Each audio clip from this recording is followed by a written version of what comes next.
would raise $20,000 and designate the Office of Military Services as the recipient.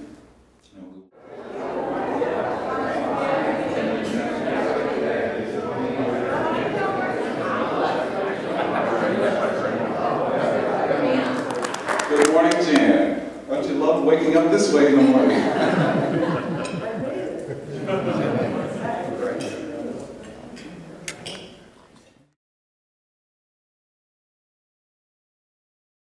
Lily and Spiro and George sort of connived to get the Learning and Retirement Center started. And I taught in Tallwood, and most of the teachers at that time were all also students there. But I'm very glad to be here, and I congratulate the winners of this, our new title, and those of us who keep on learning, I think, stay young. I'm 81. Thank you. Those comments just kind of say it all, don't they, in terms of what lifelong learning is all about and the involvement of the members.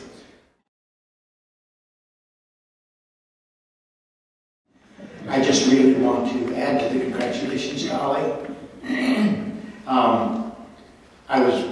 I came here 12 years ago. I worked with a somewhat similar, though frankly less dynamic group at my previous institution, so I was really delighted in coming here to learn that a large group was already assembled, already active. I've taught with Ollie, I think normally at least once a year since I got here. I probably missed a couple times, but it's a consistently pleasant experience. As others have indicated, Ollie students are alert. They know a lot. I was earlier accused of posing questions and listening to answers and then telling you what's right. I really don't think that's the way I teach it, Ollie. Once in a while I try to persuade you of something, but I'm not sure it works. Anyway, it's a great group. It's a really important asset for the university. It's a wonderful teaching experience for those of us who work with Ollie. It's a pleasure, frankly, just to know you. So congratulations, thank you for what you do for yourselves, for the university, and obviously best wishes for the next one. Good morning, everyone. Thank you so much for inviting me to represent our office, and I really want to just express to you my sincere gratitude and thanks for everything you're doing for our military, active duty, and veteran students. I find it so fascinating the similarities between our student population and yourselves, and the fact that we are pursuing education in an adult learning capacity. What our office does, in addition to just providing them the necessary support services to work with bureaucratic systems of the Department of Veterans Affairs and George Mason in general, is overwhelming when you're coming from the military into higher education. So our office primarily services them in assisting them utilizing their Department of Veterans Affairs benefits and just acclimating to the university and becoming comfortable and feeling a part of something. I'm so proud of what we do and what our students accomplish. And with your help, with your $20,000 donation, we have a wonderful opportunity in the next year for growth. We're also expanding a couple programs with your funding. We're able to do what is called a Military Alliance program, which is really our faculty training program. In addition to that, we stood up a Battle Buddies program, which is basically a mentorship program. And again, with your money, we're going to really truly be able to give our students that sense of community that they deserve. And I appreciate everything. Thank you so much, and have a great day. Board of Directors, we would like to present this gift of $20,000 to the Mason Foundation, but earmarked for the Office of Military Services. We're proud of your mission and proud of what you do for the students and for our country. Thank you.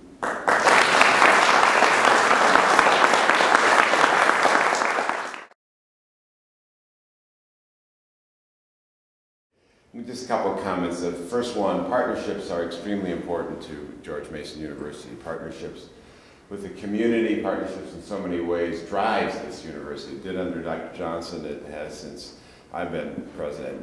Many times you get asked in this position, when did George Mason become involved with the community? And the answer is there would be no George Mason if it wasn't for its community ties. Other universities added it later in George Mason. It's part of what we are. It's part of what we are in terms of our academic programs. It's part of what we are in in OLLI. It's part of what we are, and so much of what we are. George Mason University is based on partnerships, and that's what's allowed us to both to succeed at such a high level, but also to continue to support the community. We are George Mason University, and if we keep that in mind, and we look at what we're doing today, we celebrate what we've done so far at George Mason and OLLI and other programs, but we really look to the future and say what's necessary to take this university to the next step, then we really will be George Mason University. Thank you.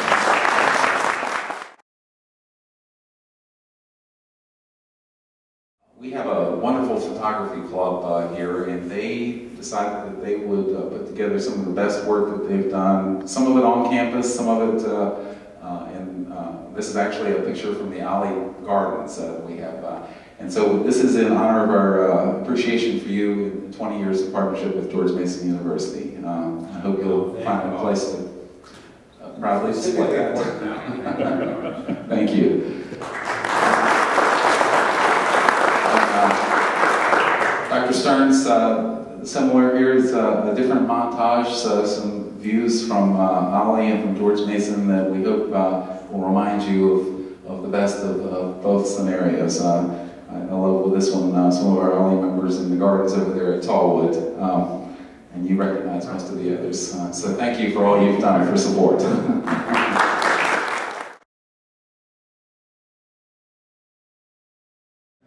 Good morning and congratulations to all involved with OLLI these days. It happened around a dining room table in the town of Vienna when Catherine Brooks had me and William Spiro over to talk about a concern that she had as a member of the Commission on Aging for Fairfax County. And that was that there really weren't educational opportunities for seniors.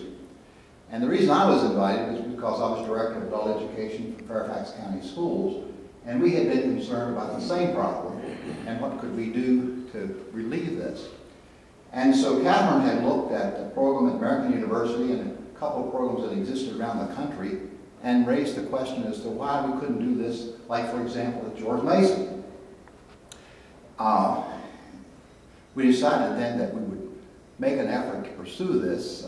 Well, I had a part-time staff member, Carl Ferreira, who worked with me on aging programs, and I decided that there was nothing more important for me to pursue the public school goal of involving seniors in intellectual kind of activities, that I would assign Carol to this mission. And so that's kind of how I got started. There was Carol who worked about 10 hours a week, Catherine, persistent as she was, and I see that you have appropriately named one of your spaces for Catherine for the hard work she did.